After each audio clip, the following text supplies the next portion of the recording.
Te Wiki o Te Reo Māori, what's our kupu, what's our whakatoki, what's our whakaaro today, Piki? Koutou te rake toi toi o te iwi. E ngā kaunui ana a Piki Skerrett-White ki tana mahi I reo irirangi. So rake toi toi is referring to te hunga kaumātua, so our elderly. Heoi, e ngā kaunui ana ki tōna reo Māori.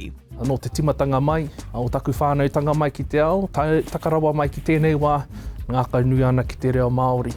Kuia hoki taku au, a ka huri au ki ngā puka puka, nā te mea kei ngā puka puka. Kua whetū tau a Skerrett-White e noho ana hei kai pāho matua mo Tahu FM. Heoi, kua hunuku ia ki tētahi tūranga e hāpai ana I te reo o ana kaimahi. Ko ngā whāinga, ke heke panuku tātou. Ai, ki te taha whakahua, ki te taha hoki o te reo opaki, ko ngā kiwaha era, ko te reo o tēnei nei era, me pehea tātou e whakakungia tō tātou reo I tēnei ao.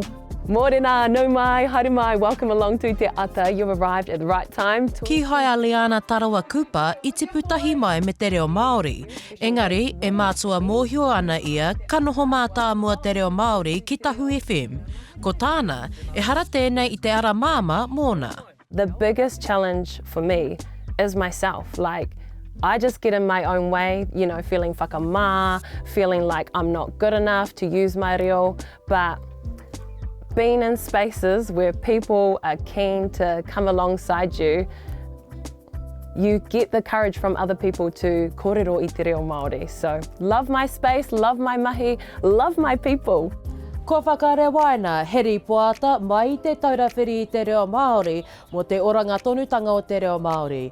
E ai ki te ripoatara, ko piki ake te tatauranga o ngā kai kōrero reo Māori, ara ko te hunga rangatahi, ngā wahine Māori, me ngā whānau e noho tai whenua ana, e arahi ana I tēnei tipuranga.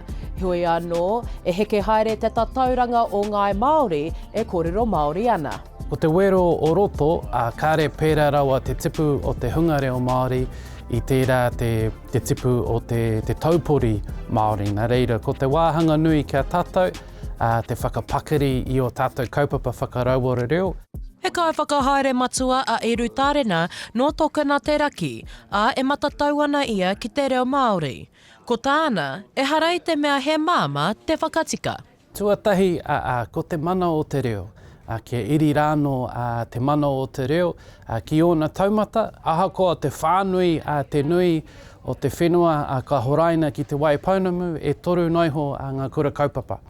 Nā reira, ko tētahi wero nui, ka pēhea te whakapakiri I ngā kura whakaako reo Māori, hei reo tuatahi. Ko taku reo Māori. Heoi anō, he hoki ngā tū ki te akomanga ma Tarawa-Cooper. I have so many goals. I have long-term goals, I have short-term goals, but one of the short-term goals is I have just gone here, whānau, to my marae, and one of the beautiful things that we got to learn on our reo course was a waiata. And this waiata e tau taku manu, and I got to learn about the lyrics of the waiata. He awhina iaia ki te taha whakahua, kia rere tika tō tātou reo, ki runga I o tātou reo irirangi. Ki ngā tāringa huri no I te Waipounamu, he whakaronga mai ana ki a mātou.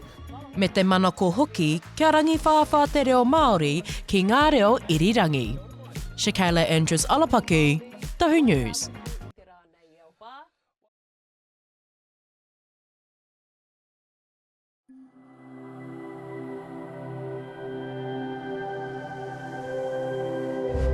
Ko te reo, te take.